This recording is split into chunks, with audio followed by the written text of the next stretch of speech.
Next நம்ம பார்க்க போகிறது fault tolerance. Okay, the operating system should be வந்து robust. When there is a fault, the operating system should not crash. Instead, the operating system have fault tolerance capabilities and retain the existing state of the system. ஓகேவா, suppose என்ன அப்படின்னா அதில் வந்து ஏதாவது ஒரு fault ஆகும்பொழுது operating system என்ன பண்ணாது அப்படின்னா ஷுட் நாட் கிராஷ். ஓகேவா, அதுக்கு பதிலாக instead of the operating system have fault tolerance capability and retain existing of the state of the system. Okay, file management next பார்க்க போகிறது ஃபைல் மேனேஜ்மெண்ட். அந்த ஃபால்ட் டாலரன்ஸ் வந்து 2 marks, very very important. Okay, file management is an important functions OS which handle the data storage techniques. The operating system manage the files folder and dictionary system on the computer. அதாவது file management இப்போ நம்மளே வந்து சிஸ்டத்தில் computer இது அதாவது செல்ஃபோன்லேயே நம்ம என்ன பண்ணுவோம், ஃபைல் மேனேஜ்மெண்ட்டுன்னு இருக்கும். அதில் தான் என்ன இருக்கும், வீடியோஸ் இருக்கும், பிக்சர்ஸ் இருக்கும், நம்ம டவுன்லோட் பண்ண இது எல்லாமே வந்து ஆப் என்னென்னலாம் டவுன்லோட் பண்ணுவோம் எல்லாமே என்ன பண்ணுவோம் அப்படின்னா அந்த ஃபைல் மேனேஜ்மெண்ட்டில் தான் என்ன ஆகும் அப்படின்னா ஸ்டோர் ஆகி அதுதான் என்ன பண்ணோம் அப்படின்னா ஃபார்ம் பண்ணி வச்சுக்கோம். எதெல்லாம் ஃபைல்ஸ், என்னென்ன ஃபைல்ஸ், PDF ஃபைல் என்னது, நார்மல் ஃபைல் என்னது அப்படின்றத அது வந்து அலோகேட் பண்ணிக்கும். Okay, that any type of data in a computer is stored in the form of files and directories through file allocation table. அதாவது FAT அப்படின்னு சொல்லுவாங்க, இது one word, file allocation table. The FAT stores generally information about files like file name, type, size, starting address, access mode. ஓகேவா, எப்படி access மோடில் தான் சீக்வன்ஸ்லா இண்டெக்ஸ்டா அந்த மாதிரி இருக்கும். ஓகேவா, இப்போ நம்ம கம்ப்யூட்டர்லாம் பார்த்தோன்னா இந்த டைரக்டரி மோடில் இருக்கும், ட்ரீ மெத்தடில் இருக்கும். இப்போ நம்மளே வந்து இதை பார்த்தோன்னா ஆல்பம் கேலரியில் போய்ட்டு ஆல்பத்தில் பார்த்தோம் அப்படின்னா ஃபஸ்ட் என்னென்ன மெத்தட் ஃபஸ்ட் வந்து சாதா மெத்தடில் இருக்கும், அப்புறம் வேறு ஒரு 4-5 மெத்தட் அதில் நம்ம வந்து செலக்ட் பண்ணிக்கலாம் எப்படின்னு. அதேமாரி ஃபைலில் நம்ம என்ன பண்ணிக்கலாம்னா அலோகேட் பண்ணுறது. ஓகே, அடுத்து இந்த file manager of the operating system helps to create, edit, copy and allocate memory to the files and also update the FAT. Okay, the OS also takes care of the file that are open with the proper access rights to read or edit them. இப்போ நியூவாக வந்து நம்மளுக்கு file management technique இருக்குது. அது என்ன அப்படின்னா next generation file system, அதாவது NTFS, இன்னொன்று வந்து எக்ஸ்டென், அதாவது EXT2 லினக்ஸில் இருக்கும். ஓகே, சரி, அது இன்னும் வேணால் நோட் பண்ணிக்கோங்க, இது ஒன் வேர்டில் வரலாம். அடுத்து multi processing. This is one of the features of operating system. It has 2 or more processor for the single operating process. சரி, சிங்கிள் ரன்னிங் ப்ராசஸ். ஓகேவா, நான் சொல்கிற மாதிரி தான், அதாவது பேரலாக நடக்கும் அந்த ப்ராசஸ் ஃபுல்லாக சைமல்டேனியலாக நம்மளுக்கு அந்த ப்ராசஸ் வந்து நடந்துகிட்டே இருக்கும்.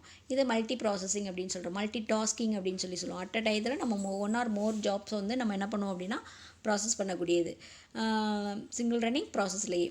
அடுத்து வந்து each processor works a different part of the same task or on 2 or more different task. ஓகேவா, ஸோ வந்து ஒவ்வொரு ப்ராசஸர்லையும் என்ன பண்ணோன்னா டிஃப்ரெண்ட் பார்ட்ஸு செய்யும், அல்லது வந்து ஒரே பார்ட்ஸ்லேயே டிஃப்ரெண்ட் டாஸ்க்கு செய்யும். ஸோ இந்த இதெல்லாம் வந்து என்ன இருக்கும் அப்படின்னா அந்த ஒவ்வொரு ப்ராசஸரில் இருக்கும், அது ஃபுல்லாக வந்து கரெக்டாக செஞ்சிடும். Since the execution takes place in parallel, this feature is used for high speed execution with increase the power of computers. Okay, இந்த மல்டி ப்ராசஸிங் இதுவும் 2 marks.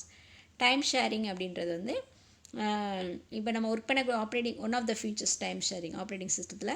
இப்போ எக்ஸிக்யூட் பண்ணுறோம், மல்டி டாஸ்க்கு எக்ஸிக்யூட் பண்ணுறோம் அப்படின்னு வச்சுக்கோங்களேன், அது என்ன பண்ணுவோம்னா ஃபிக்ஸ்டு டைம் அலோகேட் பண்ணிக்கும். இப்போ நிறைய ப்ராசஸ் இருக்குன்னா ஒவ்வொரு ப்ராசஸ்க்கும் இவ்வளோ மினிட்டு இவ்வளோ செகண்ட்ஸு அப்படின்னு சொல்லி இது பண்ணி வச்சுக்குவோம், அலோகேட் பண்ணிக்கும்.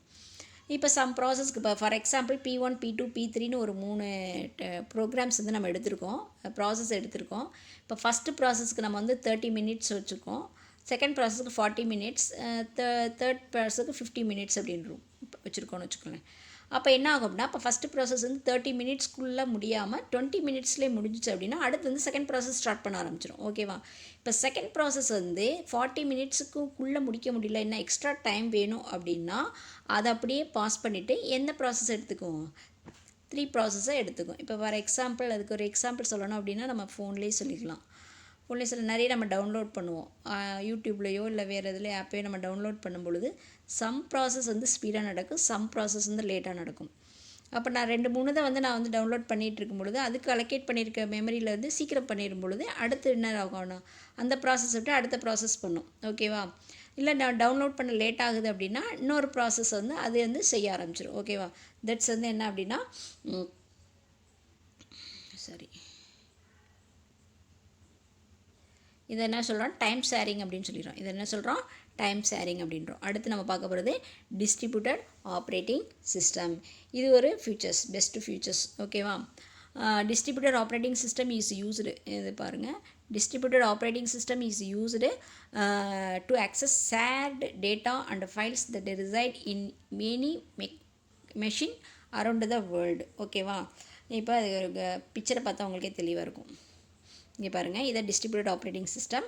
இப்போ வந்து நிறைய கம்ப்யூட்டர், நிறைய சிஸ்டத்தில் நம்ம என்ன பண்ணுறோம், வேர்ல்டு ஓவரில் நம்ம என்ன பண்ணிக்கிறோம் அப்படின்னா டிஸ்ட்ரிபியூட் பண்ணுறது. ஓகேவா. தட்ஸ் கால்டு வந்து டிஸ்ட்ரிபியூட்டட் ஆப்ரேட்டிங் சிஸ்டம் அப்படின்னு சொல்கிறோம். இதனுடைய மெயின் அட்வான்டேஜ் என்ன அப்படின்னா, a user at one location can make use of all the resources available at another location over the network. Network மூலமாக ஒரு யூசர் ஒரு லொக்கேஷன்லேருந்து அவங்க என்ன பண்ணுவாங்க, அதர் லொக்கேஷனில் உள்ள ஒர்க்கை நம்மளால் என்ன பண்ண முடியுது அப்படின்னா இது பண்ண முடியுது, மேக் பண்ண முடியுது. Many computer resource can be added easily இந்த நெட்வொர்க். ஓகேவா. மெனி கம்ப்யூட்டர் ரிசோர்ஸ் வந்து என்ன பண்ணிக்கலாம்னா ஈஸியாக நெட்வொர்க் மூலமாக நம்ம என்ன பண்ணிக்கலாம், ஈஸியாக ஆட் பண்ணிக்கலாம். அடுத்து improve the interaction with the customers and clients. இப்போ மோஸ்ட்லி வந்து இந்த செல்ஃபோனில் இருந்த உள்ள கஸ்டமர் கேரு, அப்போ பிபிஓ, இவங்கெல்லாம் என்ன பண்ணுறது அப்படின்னா இந்த மாதிரி ஒரு இது தான். ஓகேவா. இதெல்லாம் என்ன வேர்ல்டு லெவல், இப்போ பிபிஓவில் ஒர்க் பண்ணுறவங்க அப்படின்னா என்ன பண்ணுவாங்க, மோர் தென் வேர்ல்டு லெவலில் இன்ட்ராக்ட் பண்ணுவாங்க. அப்படி இருக்கும்பொழுது அது வந்து டிஸ்ட்ரிபியூட்டட் ஆப்ரேட்டிங் சிஸ்டத்துக்கு யூஸ் ஆகுது. ஓகேவா. கஸ்டமர் அண்ட் கிளைண்ட்டுக்கு. Reduce that load the host computer. ஓகேவா. அந்த ஹோஸ்ட் கம்ப்யூட்டர் மூலம் லோட் ஆகுறத வந்து நம்மளுக்கு ரெடியூஸ் பண்ணிக்குது. ஓகேவா. அடுத்து prominent operating system, Unix, Microsoft, Linux, iOS, Android. இப்போ யுனிக்ஸ் வந்து மாடர்ன் ஆப்ரேட்டிங் சிஸ்டம் வந்து கிராஃபிக்கல் யூசர் இன்டர்ஃபேஸ் சொன்னோம். இதில் தான் என்ன பண்ணுது, மவுஸை கிளிக் பண்ணுறது, பட்டன்ஸ், ஐகான்ஸு, மெனுஸை, everything is clearly displayed on the screen using combination of graphics and text elements. ஓகேவா. கிராஃபிக்கல் யூசர் இன்டர்ஃபேஸில் இதில் வந்து நிறைய இருக்குது. விண்டோஸ் இருக்குது, ஃப்ரீ பிஎஸ்டி இருக்குது, Mac OS, Solaris, Red Hat, Sun Cobalt, Linux. ஓகேவா. நிறைய வந்து ஆப்ரேட்டிங் சிஸ்டம் டிசைன் பண்ணியிருக்காங்க. ஓகே. வேரியஸ் ஆப்ரேட்டிங் சிஸ்டம் இதெல்லாம் ஒன் வேர்டில் கேட்கலாம். இது ஆப்ரேட்டிங் சிஸ்டம்ஸ் இதெல்லாம். ஓகே. சரி. நெக்ஸ்ட்டு ஆப்ரேட்டிங் சிஸ்டம்னா லைசன்ஸோட சில ஆப்ரேட்டிங் சிஸ்டம் ஓப்பன் சோர்ஸ் லைசன்ஸில் இருக்குது. அதில் என்னன்னா Microsoft Windows, Apple Mac OS, Apple iOS, இதுக்கெலாம் வந்து என்ன ஆகுனா இப்போ லைசன்ஸ் இருக்கும். ஓகேவா. But open source free licence, நம்ம என்ன நெட்லேயே நம்ம என்ன பண்ணிக்கலாம், இந்த ஆப்ரேட்டிங் சிஸ்டத்தில் யூஸ் பண்ணிக்கலாம். யுனிக்ஸு, லினக்ஸு, கூகுள் ஆண்ட்ராய்டு, இதெல்லாம் மொபைல் டிவைசஸ்க்குரிய இதெல்லாம். ஓகே. யுனிக்ஸ்னா என்ன அப்படின்னா, that's a family of multi tasking multi user operating system that drive original from AT Bell laboratory. ஓகேவா. 70ல் வந்து Ken Thompson and Dennis Ritchie அப்படின்றவங்க வந்து இதை க்ரியேட் பண்ணினாங்க. அதெல்லாம் நோட் பண்ணிக்கோங்க, நேம் இயர்லாம் நோட் பண்ணிக்கோங்க. லினக்ஸ் அப்படின்றது open source operating system. It can be modified and distributed by any one around the world. ஓகேவா. மாடிஃபை பண்ணிக்கலாம், டிஸ்ட்ரிபியூட் பண்ணிக்கலாம். திஸ் இஸ் டிஃப்ரெண்ட் ஃப்ரம், அதாவது விண்டோஸ்லேருந்து இது வந்து டிஃப்ரெண்ட்டாக இருக்கும். Can only modify the company that wants it. The main advantage of Linux is a open source. Linux வந்து சேமஸ் வந்து விண்டோஸ் மாதிரி தான். பட் என்ன ஒரு அட்வான்டேஜ் அப்படின்னா, விண்டோஸ் வந்து நம்ம என்ன பண்ணணும், லைசன்ஸோட யூஸ் பண்ணணும். தட்ஸ் இந்த open source. Okay. There are many versions and their updates. Most of the servers run on Linux because it is easy to customise. இப்போ லினக்ஸில் நம்ம யூஸ் பண்ணோம்னா அந்த டெஸ்க்டாப் வந்து இந்த மாதிரி தான் இருக்கும். ஐகான்ஸ் இல்லாமல் டிஃப்ரெண்ட்டாக, அதாவது ரெண்டையும் டிஃபர் பண்ணி பார்த்தா அடுத்த லெசனில் நம்ம படிப்போம். அந்த லினக்ஸு டிஃப்ரெண்ட்டாக, அதனுடைய ஓஎஸ் இந்த ஓஎஸ் எப்படி இருக்குது அப்படின்றத நம்ம டிஃப்ரென்ஷியேட்டோட படிப்போம். ஓகேவா.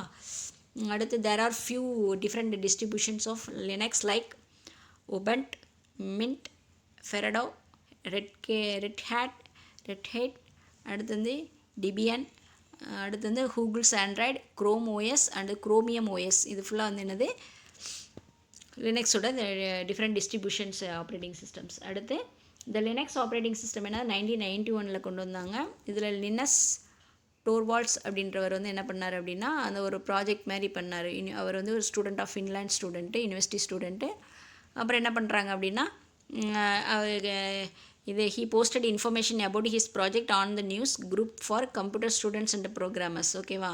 அப்புறம் அவங்க என்ன பண்ணுவாங்க அப்படின்னா, நிறையா வந்து சப்போர்ட் பண்ணி அது வந்து என்ன பண்ணுறாங்க, க்ரியேட் பண்ணி இந்த சிஸ்டத்துக்கு வந்து கம்ப்ளீட் பண்ணி கொடுக்குறாங்க. தட்ஸ் வந்து யுனிக்ஸ் ஆப்ரேட்டிங் சிஸ்டம் அப்படின்னு பேர். ஓகேவா. சாரி லினக்ஸ் வந்து எது மாதிரி இருக்கும்னா யூனிக்ஸ் மாதிரியே தான் இருக்கும். ஓகே, சரி. அது லினக்ஸ் டிஸ்ட்ரிபியூஷன்ஸ், லினக்ஸ் ஆப்ரேட்டிங் சிஸ்டத்தில் இதெல்லாம் இருக்கும். மைக்ரோசாஃப்ட் விண்டோஸ் ஃபோல்டர் ஸ்க்ரீன் இதே மாதிரி எல்லாமே அதே மாதிரி தான் இருக்கும். நேம் மட்டும்தான் மாறி இருக்கும். மைக்ரோசாஃப்ட் விண்டோஸ்ன்றது வந்து மைக்ரோசாஃப்ட் பில்கேட்ஸ் குரூப்போடு சேர்ந்தது. ஓகேவா, இந்த மைக்ரோசாஃப்ட் கார்ப்பரேஷன் இது. அடுத்து இதான் விண்டோஸு. அடுத்து ஆப்ரேட்டிங் சிஸ்டம் ஃபார் மொபைலுக்கு என்னென்ன அப்படின்னு பார்த்தீங்கன்னா, மொபைல் ஃபோனுக்குன்னு என்ன இருக்கும் அப்படின்னா டிவைசஸ் இருக்குது. ஃபோனுக்கு டேப்லெட்ஸுக்கு MP3 players and different from desktop and laptop computers and hands they need special operating system. எதாக இருந்தாலும் என்ன தேவை, ஒரு ஸ்பெஷல் ஆப்ரேட்டிங் சிஸ்டம் தேவை. எக்ஸாம்பிள் ஆஃப் மொபைல் ஃபோனில் வந்து மொபைல் ஃபோனுக்கு என்னென்னதுன்னு ஆப்பிள் ஓஎஸ் இருக்கும், கூகுள் ஆண்ட்ராய்டு இருக்கும். இப்போ நம்ம யூஸ் பண்ணுறது கூகுள் ஆண்ட்ராய்டு. ஆப்பிள் ஃபோனுக்கு யூஸ் பண்ணக்கூடியது வந்து ஓஎஸ் iOS ஆப்பிள் iOS அப்படின்னு பேர். ஓகேவா, the iOS running on a iPad is shown in figure. இருக்கு பாருங்க,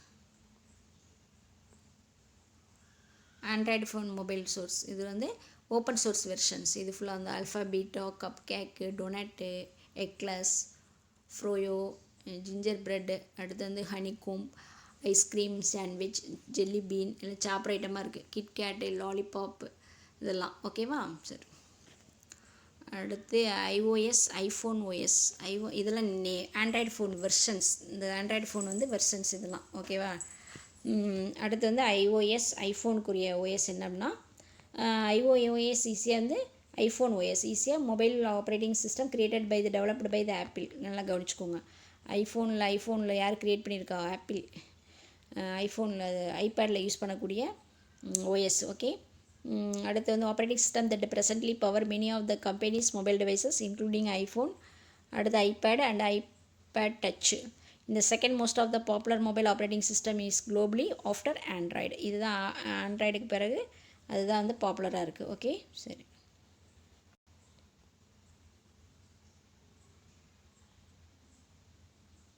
இதுதான் வந்து ஐஃபோன் பேடில் ஹோம் ஸ்க்ரீனில் உள்ளது இது ஃபுல்லாக. ஓகே, இப்போ நம்ம இதில் செல்ஃபோனில் இருக்குல்ல அதேமாரி ஐபேடில் உள்ளது. ஓகேவா, சரி.